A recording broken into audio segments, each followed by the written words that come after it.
기자 에디 브룩은 라이프 파운데이션의 수상한 실험을 조사하던 중 외계에서 온 기괴한 생명체와 접촉을 하게 됩니다.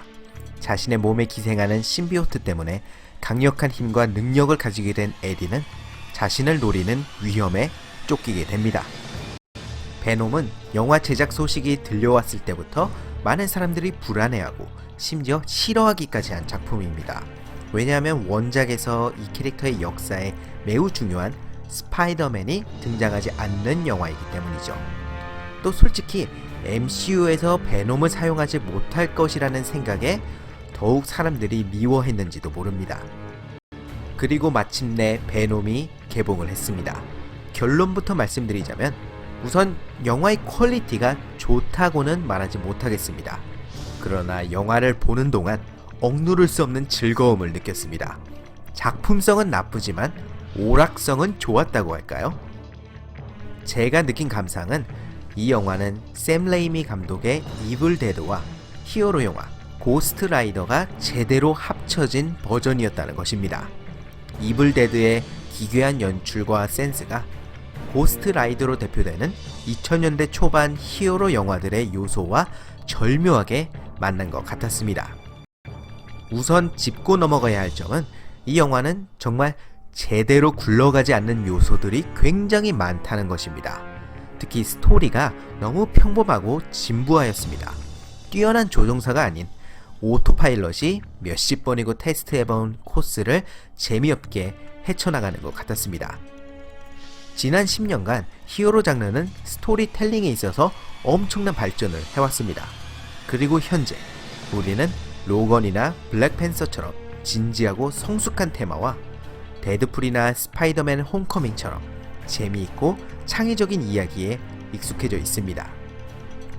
그렇지만 베놈의 스토리는 10년 전의 과거에서 타임머신을 타고 도착했습니다.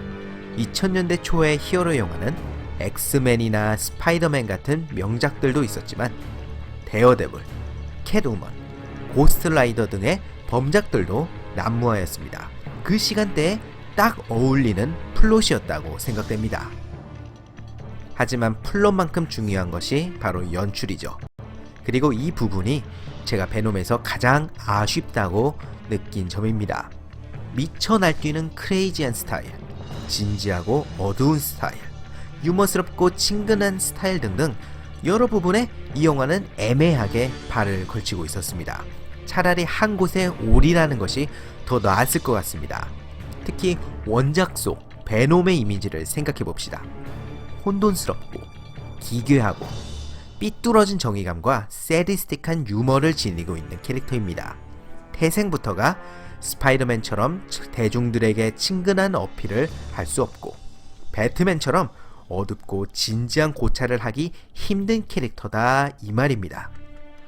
그렇기 때문에 영화 곳곳에서 보여주었던 완전히 기괴하고 괴상한 만화 같은 분위기를 훨씬 더 적극적으로 받아들였으면 오히려 더 좋았을 것 같습니다.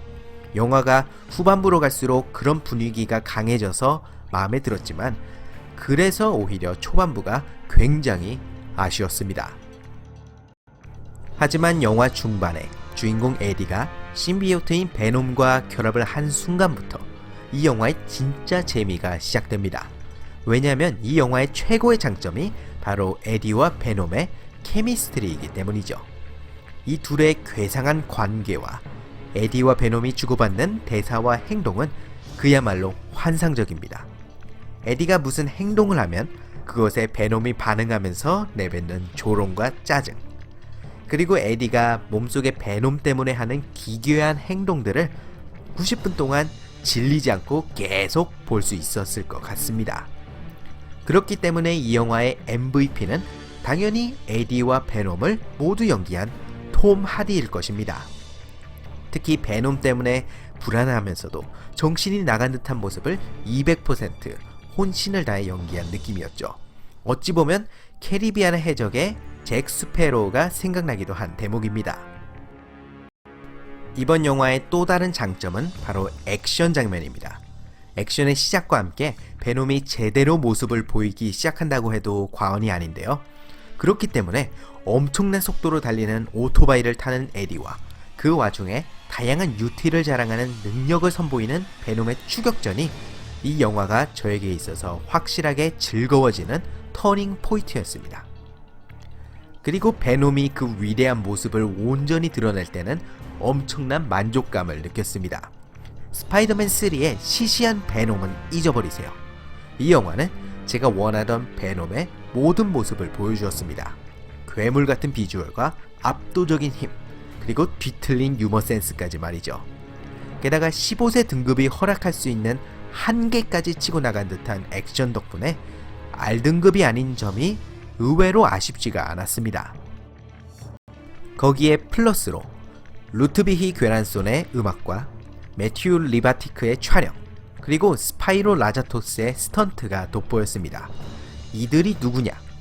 루트비히 괴란손은 크리드와 블랙팬서의 작곡가, 매튜 리바티크는 아이언맨과 블랙스완의 촬영 감독, 스파이로 라자토스는 캡틴 아메리카 윈터 솔저와 시빌 워의 스턴트 감독입니다. 그리고 이들을 총지휘한 감독 루벤 플래셔까지 뛰어난 재능의 제작진들이 최대한 열심히 이 영화를 만든 것 같았습니다. 그러나 이 모든 장점들에도 불구하고, 아니 이런 장점들 때문에 허접한 각본이 너무 안타깝습니다. 21세기가 시작될 때 바깥 세상과의 관계를 끊어버린 사람이 쓴 각본의 첫 번째 초안을 그대로 가져다 쓴 것 같았어요. 초반부도 재미가 없었지만 가장 큰 단점은 후반부였던 것 같습니다. 여러 각본상의 문제점들이 합쳐지면서 스토리의 클라이맥스가 너무 살아나지가 않았습니다. 우선 주인공인 에디를 비롯해서 모든 캐릭터들이 전혀 발전이 없었고, 메인 빌런 역시 클리셰의 끝을 달립니다. 무엇보다 베놈이 왜 안티히어로로 거듭이 나는지 설명이 턱없이 부족했습니다. 각본지들의 모든 포커스는 에디와 베놈의 관계를 매력적으로 만드는 것에 투자된 것 같았습니다. 그 부분에서는 성공을 거두었지만 나머지는 신경을 쓰지 않았고 그 대가가 크게 느껴졌습니다. 만약 연출이 훨씬 미쳐서 날뛸 수 있었다면, 만약 R등급을 얻어서 고어하고 난폭한 액션이 훨씬 적나라하게 등장할 수 있었다면 어눌한 스토리에서 주의를 돌릴 수 있었겠지만 이번 영화에서는 역부족이었습니다.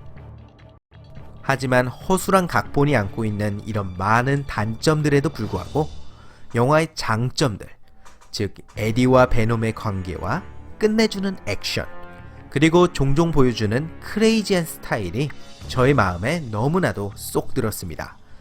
숫자로 따지면 단점들이 더 많지만 장점들에서 훨씬 더 눈부신 빛이 난다거나 할까요? 베놈이라는 캐릭터처럼 혼돈 그 자체였지만 그럼에도 보는 즐거움이 있는 영화였습니다.